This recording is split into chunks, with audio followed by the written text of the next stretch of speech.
Hi hello ನಮಸ್ತೆ, welcome to Malenadu ಸವಿರುಚಿ. ಈ ವಿಡಿಯೋದಲ್ಲಿ ಮನೆಯಲ್ಲಿ ಈಸಿಯಾಗಿ ಸಾಫ್ಟ್ ಆ್ಯಂಡ್ ಫ್ರೆಶ್ ಆಗಿರುವಂತಹ ಪನ್ನೀರನ್ನು ಹೇಗೆ ಮಾಡೋದು ಅಂತ ತೋರಿಸ್ಕೊಡ್ತಾ ಇದ್ದೀನಿ. ನಾನಿಲ್ಲಿ ನಂದಿನಿ ಶುಭಂ ಮಿಲ್ಕನ್ನು ತೊಗೊಂಡಿದ್ದೀನಿ. 1.5 ಲೀಟರ್ನಷ್ಟು ಹಾಲಿದೆ. ಅರ್ಧ ಲೀಟರ್ನ 3 ಪ್ಯಾಕೆಟ್ಗಳಿದೆ. ಇದನ್ನು ನಾನು ಒಂದು ಪಾತ್ರೆಗೆ ಹಾಕೋತಾ ಇದ್ದೀನಿ.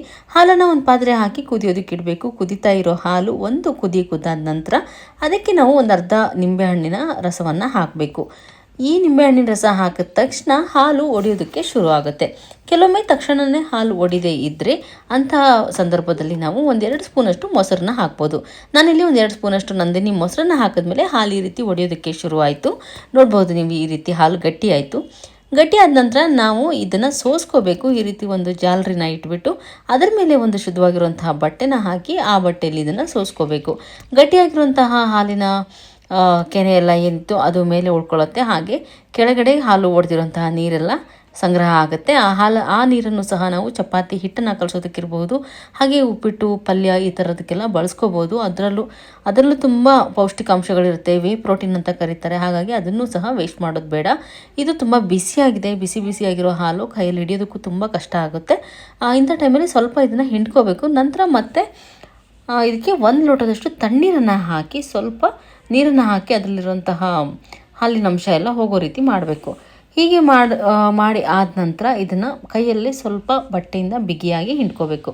ಈ ರೀತಿ ಸ್ವಲ್ಪ, ತುಂಬ ಜಾಸ್ತಿ ಕಷ್ಟಪಟ್ಟು ಹಿಂಡ್ಕೊಳ್ಬೇಡ. ಈ ರೀತಿ ಸ್ವಲ್ಪ ನೀರನ್ನೆಲ್ಲ, ಎಕ್ಸೆಸ್ ನೀರಂತ ಏನಿದೆ ಅದನ್ನೆಲ್ಲ ತೆಗೆದುಬಿಟ್ರೆ ಆಯಿತು. ನಂತರ ನಾವು ಇದನ್ನು ಈ ಬಟ್ಟೆಯಲ್ಲಿ ಗಂಟು ಕಟ್ಟದೆ ಹಾಗೆ ಸ್ಕ್ವೇರ್ ಶೇಪ್ ಬರೋ ರೀತಿ ಈ ರೀತಿ ಟೈಟಾಗಿ ಬಟ್ಟೆನ ಕಟ್ಟಬೇಕು. ಕಟ್ಟಿದ ನಂತರ ನಾನು ಇಲ್ಲಿ ಒಂದು ಸಣ್ಣ ತೂತಿರುವಂತಹ ಈ ಪಾತ್ರೆನ ಬಳಸ್ಕೊಂಡಿದ್ದೀನಿ.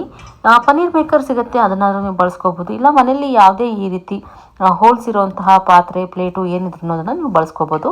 ಅದನ್ನು ಇಟ್ಬಿಟ್ಟು ಅದ್ರ ಮೇಲೆ ಮತ್ತೊಂದು ಪ್ಲೇಟ್ ಇಟ್ಟು ಈ ರೀತಿ ಭಾರವಾಗಿರುವಂಥ ಕಲ್ಲನ್ನು ಇಟ್ಟಿದ್ದೀನಿ.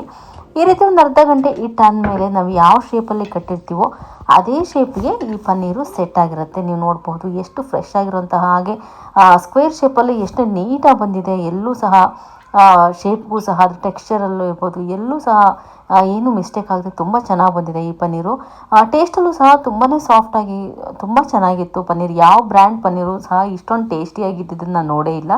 ಅಷ್ಟು ಚೆನ್ನಾಗಿತ್ತು. ನೀವು ಸಹ ಈಸಿಯಾಗಿ ನಿಮ್ಮನೇಲಿ ಈ ರೀತಿ ಮಾಡ್ಕೋಬೋದು. ಹಾಗೆ ಮಲೆನಾಡು ಸವಿರುಚಿ ಚಾನಲ್ನ ಸಬ್ಸ್ಕ್ರೈಬ್ ಮಾಡ್ಕೊಳ್ಳೋದನ್ನ ಮರಿಬೇಡಿ. Thank you.